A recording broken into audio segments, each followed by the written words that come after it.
আসসালামু আলাইকুম। যা গরম পড়েছে এখন তো টিকে থাকাই মুশকিল হয়ে যাচ্ছে।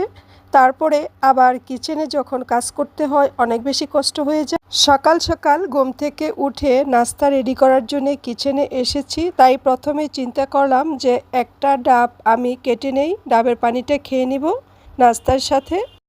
প্রতিদিনই আপনারা চেষ্টা করে যাবেন অন্ততপক্ষে একটা করে ডাব খাওয়ার এই গরমের মধ্যে। তো ডাবটা কাটার জন্যে আমি রীতিমতো যুদ্ধ করে যাচ্ছিলাম, কোনোভাবেই কাটতে পারছিলাম না। অবশেষে আমি কাটতে পেরেছি ডাবটা।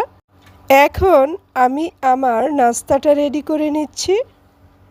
আমার ছেলে কড়কড়া করে আলু ভাজিটা করলে সেই আলু ভাজিটা দিয়ে নাস্তাটা খেতে সে অনেক বেশি পছন্দ করে। তো সেইভাবেই যখন আলু ভাজিটা করি সেইভাবেই করে থাকি। ডাবের পানিটা নিয়ে নিয়েছি, তারপরে একটু মুরগির মাংস নিয়েছি, আর একটু মিষ্টি নিয়েছি। আজকের নাস্তা ছিল এই।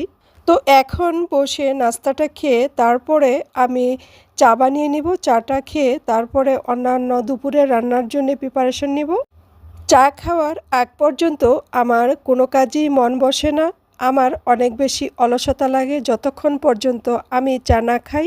তাই আমার চায়ের কাপটা থাকে অনেক বেশি বড়। আমি আমার চায়ের কাপ দিয়ে ভর্তি করে চাটা খাই। আমি অল্প চা খেলে মনে হয় যে আমার হয় না, সেই জন্য আমি বেশি করেই চাটা খাই। খেয়ে তারপরে অন্যান্য কাজে আমি নামি কাজ করার জন্যে। তখন মনে হয় যে আমি অনেক বেশি এনার্জি নিয়ে কাজগুলো করতে পারি।